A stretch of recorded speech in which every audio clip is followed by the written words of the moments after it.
Fala galera intensiva, meu nome é Ivens, sejam bem-vindos a mais um Questões Comentadas. Hoje nosso Questões Comentadas de número 151. Já começa aí deixando o seu joinha, deixando o seu like aí nesse vídeo. Se inscreve no canal se você ainda não é inscrito, clica aqui na setinha aqui embaixo e compartilha esse vídeo. Manda para toda a galera, para quanto mais grupos daqueles que você tem que você mandar, mais gente a gente traz aí pro canal para curtir as questões junto com a gente. E bora ver as nossas questões de hoje. Hoje é dia de questões da prova de título, né? Estamos aí nesse mês intercalando entre a prova de título e o Enari. Inclusive, hoje à noite temos a live do Enari, né? O Esquenta pro Enari. Então, cola aí também para acompanhar com a gente.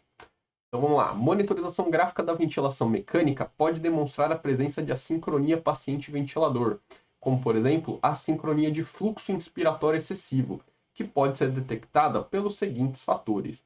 Já me chama a atenção logo de cara escolherem logo essa sincronia, né? Sincronia de fluxo inspiratório excessivo. Uma sincronia simples, traz pouca repercussão e teria coisas mais legais para explorar, mas beleza, vamos lá. No modo ventilação controlada a volume, a curva volume versus tempo mostra o pico de pressão sendo alcançado precocemente. E aí, se a gente quiser, a gente pode parar de ler por aqui, né? Porque se você está falando curva de volume versus tempo, e ele está mostrando pico de pressão, mas pico de pressão na curva de volume, não, né? Então, a gente precisa ler com atenção as questões por causa disso, né? Esses detalhezinhos aí, para a gente não perder tempo, não precisa nem ler a outra parte aí, né, da afirmativa. B. No modo ventilação controlado a volume, a curva fluxo versus tempo mostra o pico de pressão sendo alcançado precocemente. Mesma coisa, né? O pico de pressão a gente vê na curva pressão versus tempo, não na curva de fluxo, né? C. No modo ventilação controlado a volume, a curva pressão versus tempo mostra o pico de pressão sendo alcançado precocemente, beleza? E no modo controlado a pressão ou pressão de suporte, a pressão detecta-se alto PIP. Nossa, foi meio enroscado, né? Alto PIP. O que tem a ver o alto PIP com a nossa assincronia aí de fluxo excessivo, né? D. No modo ventilação controlada a volume, a curva volume versus tempo mostra o pico de pressão sendo alcançado precocemente, né? Não, de novo, não.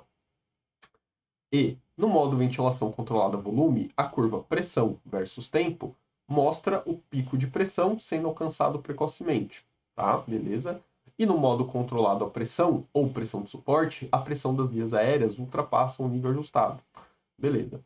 Essa sincronia é aquela que quando a gente olha aqui para o gráfico de pressão, geralmente o que a gente vê é isso aqui, né? A gente vê lá o gráfico de pressão, ele sobe, aí ele dá uma baixadinha assim e volta para o que era para ser, né? E isso aqui, esse pico de pressão aqui, ele geralmente é por conta desse fluxo excessivo, é a sincronia de fluxo excessivo. A gente chama isso aqui de overshooting, né? Esse pico de pressão ali no início da inspiração. Por isso que ele fala aqui, né, que no modo controlado a volume, a curva pressão versus tempo mostra o pico de pressão sendo alcançado precocemente, porque alcançou muito rápido, porque o fluxo era alto, era excessivo. A gente chama isso de overshooting e algumas vezes a gente chama isso de overshooting de entrada. Apesar de nem todo mundo gostar desse nome, é bastante utilizado, né? Overshooting de entrada ou só overshooting, né? E no modo controlado a pressão de suporte, a pressão de vias aéreas ultrapassa o nível ajustado, que é a mesma coisa aqui, né? Você está vendo um nível de pressão, o ajustado seria esse, que é a pressão que ele alcança depois, então ele passa o nível que estava ajustado, porque veio muito fluxo. De uma vez a pressão passou daquilo que deveria ficar e depois o ventilador regula isso e volta para o nível que estava ajustado. Então ficaremos aqui com a letra E, tá? E conferindo o nosso gabarito, letra E, pode colocar aí mais um certinho, você mais uma questão próxima aí do seu título. Alguns fatores devem ser considerados para avaliar a prontidão do paciente para o desmame. São elas, são eles, né? Se é fatores, são eles, né? É, vamos lá, vamos dar uma olhada aqui, né? Então ele fala aqui, ó, oxigenação adequada, com saturação maior que 92, com uma FI menor que 60, estabilidade clínica, estabilidade cardiovascular, com uma frequência menor que 100, uma pressão sistólica entre 90 e 120, estado metabólico adequado. E aí, na B e na C, ele vai repetir esses fatores, mudando algumas coisas. Ele vai falar aqui na D de função pulmonar adequada com índice de respiração rápida e superficial menor que 105, que é o índice de Tobin, né? Menor que 105. E ausência de acidose metabólica e frequência respiratória menor que 35. Aqui, nessa questão aqui, ó, ele fala assim, alguns fatores devem ser considerados para avaliar a prontidão do paciente para o desmame. Só que na resposta, ele mistura duas coisas. Fatores para prontidão para o desmame e fatores que indicam falha no teste de respiração espontânea. Então, por exemplo, aqui, estabilidade clínica, estabilidade cardiovascular, estado metabólico adequado, podem ser fatores para prontidão para o desmame. Critérios como a saturação, a FO2 também é um critério para prontidão, a saturação é um critério de falha no teste de respiração espontânea, a frequência cardíaca, a pressão arterial sistólica é um critério de falha, né?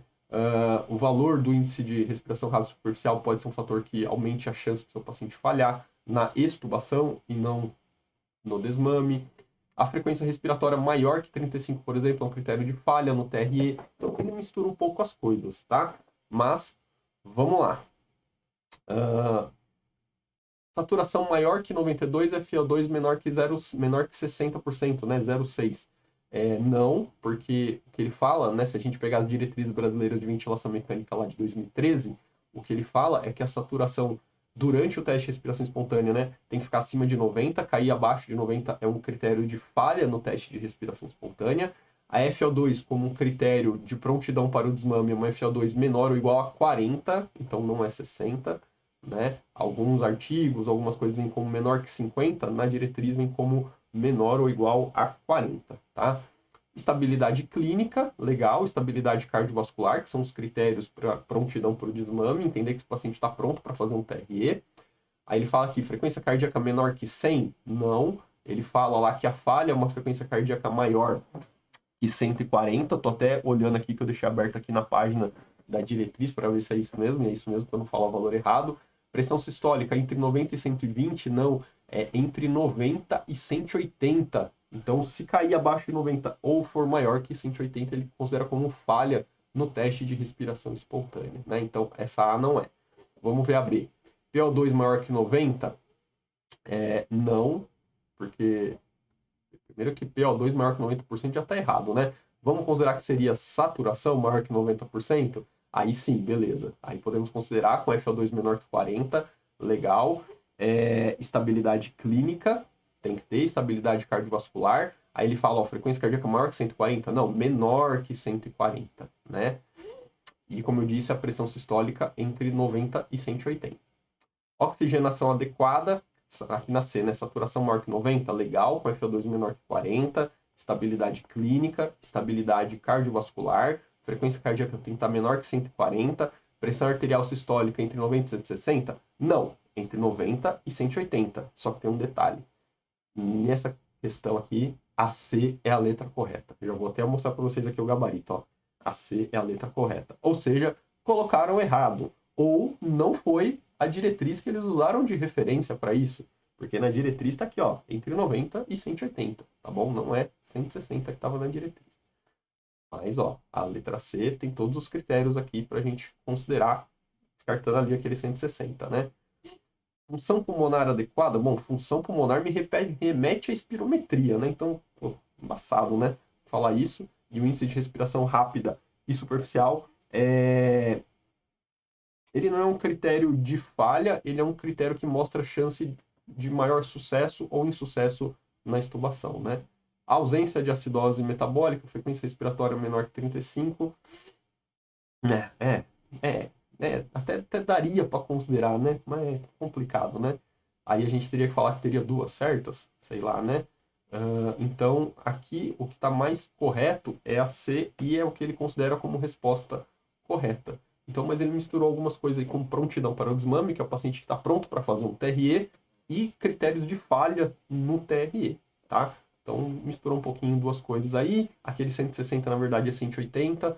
Então, é legal dar uma olhada quando a gente vai fazer esse tipo de prova, concurso e tal, referências, para saber o que ele usa como referência.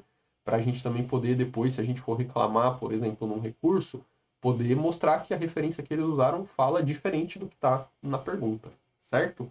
Então, por falar em certo, né, coloca um certo aí na sua questão e coloca também um joinha antes de ir para o próximo vídeo aí, que eu sei que você vai ver mais vídeos aí no canal. Então, deixa um joinha aí antes, curte esse vídeo, clica na setinha aqui embaixo e compartilha esse vídeo lá nos seus grupos. Se inscreve aí no canal se você ainda não está inscrito. Se você já está inscrito, convida alguém para vir aí acompanhar os vídeos com a gente e comenta o que você achou, ficou com alguma dúvida, quer acrescentar mais algum detalhe, falei alguma coisa errada aí, corrige, porque com certeza eu falei coisas erradas também, a gente não só acerta, né? E aí eu vejo vocês no próximo vídeo. Até lá!